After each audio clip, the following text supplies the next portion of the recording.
മലയോര ഹൈവേ നിർമ്മാണ പ്രവൃത്തികൾ നല്ല നിലയിൽ പുരോഗമിച്ചു വരികയാണ്. മലയോര ഹൈവേ നിർമ്മാണം ഏറ്റവും മികച്ച നിലയിൽ പുരോഗമിക്കുന്ന ഒരു ജില്ല കാസർഗോഡ്. കാസർഗോഡ് ജില്ലയിൽ നന്താരപ്പടവ് ചേവാർ റീച്ച് പൂർത്തിയാക്കാൻ ഇതിനകം തന്നെ സാധിച്ചു എന്നുള്ളവരെ അറിയിക്കുക. കോളിച്ചാൽ എടപ്പറമ്പ് റീച്ചിൽ 21 കിലോമീറ്റർ പ്രവൃത്തി ഇപ്പോൾ പൂർത്തിയായി.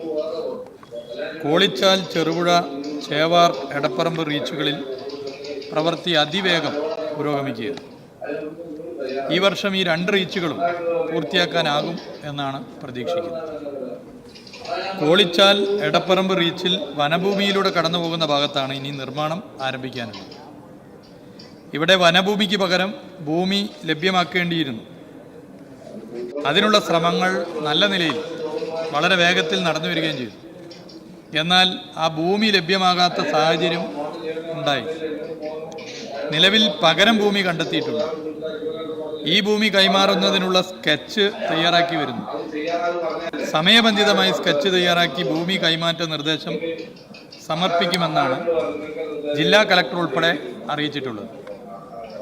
ബഹുമാനപ്പെട്ട MLA ഉന്നയിച്ച കാവുങ്കൽ പാലം, അനുബന്ധ അപ്രോച്ച് റോഡ് എന്നിവയുടെ അലൈൻമെന്റിന് അന്തിമ രൂപം നൽകിയിട്ടുണ്ട്. ഇവിടെ സ്ഥലം ഫ്രീ സറണ്ടറായി ലഭിക്കുന്ന നടപടികൾ പുരോഗമിക്കുകയാണ്. പള്ളാഞ്ചി പാലത്തിൻ്റെ DPR വനഭൂമി കണ്ടെത്തിയ ശേഷം സമർപ്പിക്കുവാനാണ് കിഫ്ബി നിർദ്ദേശിച്ചിരിക്കുന്നത്. ഇത് രണ്ടും അതേ അർത്ഥത്തിൽ റിവ്യൂ നടത്തുകയും കാര്യങ്ങൾ ചെയ്ത് മുന്നോട്ട് പോവുകയും ചെയ്യുന്നുണ്ട്. നമ്മുടെ സംസ്ഥാനത്തിൻ്റെ സ്വപ്ന പദ്ധതിയാണ് മലയോര ഹൈവേ. കിഫ്ബി ഫണ്ട് ഉപയോഗിച്ച് 793.68 കിലോമീറ്റർ റോഡാണ് മലയോര ഹൈവേ ആയി വികസിപ്പിക്കുന്നത്. ഇതിൽ 488.63 കിലോമീറ്റർ റോഡ് നിർമ്മാണം സാങ്കേതിക അനുമതി നൽകി ടെൻഡർ ചെയ്തിട്ടുണ്ട്. 297.59 കിലോമീറ്റർ പ്രവൃത്തി ഇപ്പോൾ നമ്മുടെ സംസ്ഥാനത്ത് പുരോഗമിക്കുന്നു.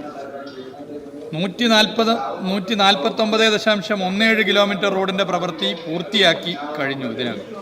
ഇതിനു പുറമെ 305.5 കിലോമീറ്ററിന് സാമ്പത്തിക അനുമതി ലഭിച്ചിട്ടുമുണ്ട്. ഇതിൽ സാങ്കേതിക അനുമതിക്കായുള്ള നടപടിക്രമങ്ങൾ പുരോഗമിക്കുകയാണ്. മലയോര ഹൈവേ പ്രവൃത്തികൾക്കായി ഇതുവരെ 3505 കോടി രൂപയുടെ സാമ്പത്തിക അനുമതിയാണ് ലഭിച്ചിട്ടുള്ളത്. ഇതിൽ 1288 കോടി രൂപ പ്രവൃത്തികൾക്കായി ഇതിനകം ചെലവഴിക്കുകയും ചെയ്തിട്ടുണ്ട്. തിരുവനന്തപുരം, ഇടുക്കി, മലപ്പുറം, കോഴിക്കോട്, കാസർഗോഡ് ജില്ലകളിലെ കൂടുതൽ റീച്ചുകളിൽ ഈ വർഷം മലയോര ഹൈവേ പ്രവൃത്തി പൂർത്തീകരിക്കുവാൻ കഴിയുമെന്ന സന്തോഷവിവരം ഈ സഭയെ അറിയിക്കാൻ ഞാൻ ആഗ്രഹിക്കുകയാണ്. പ്രവൃത്തി സംബന്ധിച്ച കൃത്യമായ പരിശോധനയും അവലോകന യോഗങ്ങളും ചേർന്ന് ഓരോ റീച്ചിലെയും പ്രശ്നങ്ങൾക്ക് പരിഹാരം കണ്ടാണ് മുന്നോട്ട് പോകുന്നത്. കാസർഗോഡ് ജില്ലയിലെ മലയോര ഹൈവേ പ്രവൃത്തി പൂർത്തീകരിക്കുവാൻ യോജിച്ച ഇടപെടൽ തുടങ്ങും. നമ്മുടെ രാജ്യത്ത് ആദ്യമായിട്ടാണ് ഒരു സംസ്ഥാനത്ത് ഒരറ്റം മുതൽ മറ്റൊരറ്റം വരെ മലയോര മേഖലയിലൂടെ ഒരു ഹൈവേ എന്ന പദ്ധതി. നമ്മുടെ സംസ്ഥാനത്തിൻ്റെ കാർഷിക ടൂറിസം മേഖലയുടെ കുതിപ്പിന് ഏറെ സഹായകരമാകുന്ന മലയോര ഹൈവേ സമയബന്ധിതമായി പൂർത്തീകരിക്കുവാനുള്ള എല്ലാ ശ്രമവും എല്ലാവരെയും യോജിപ്പിച്ചുകൊണ്ട് സർക്കാർ നടത്തും എന്നുള്ളത് ഈ സഭയെ അറിയിക്കാൻ ഞാൻ ആഗ്രഹിക്കുകയാണ്.